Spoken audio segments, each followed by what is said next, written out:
কখনো কোনোদিন কারো পারমিশন ছাড়া মোবাইলের গ্যালারি চেক করবেন না। কখনো কারো পারমিশন ছাড়া তার ফেসবুকের মেসেঞ্জারে কে কার সাথে চ্যাটিং করেছে এটা করা যাবে না। কখনো কারো পারমিশন ছাড়া তার মেইলের ইনবক্স খুলে দেখা যাবে না। কখনো কারো পারমিশন ছাড়া কারো ব্যক্তিগত চিঠি পড়া যাবে না। দিস ইজ ইসলাম, এটাই ইসলাম।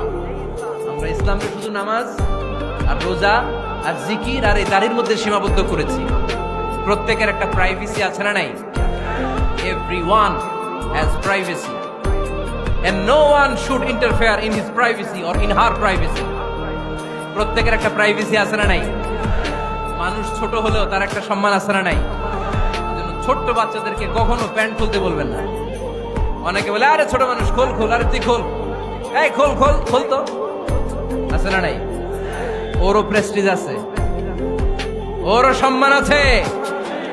খবরদার, everyone has a personal space and no one should interfere someone's personal space.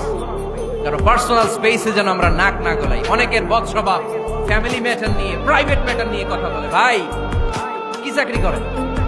সরকারি না বেসরকারি? সরকারি। বেতন কত? উনার বেতন কত? এটা দিয়ে আপনার কি লাভ? ঠিক কিনা?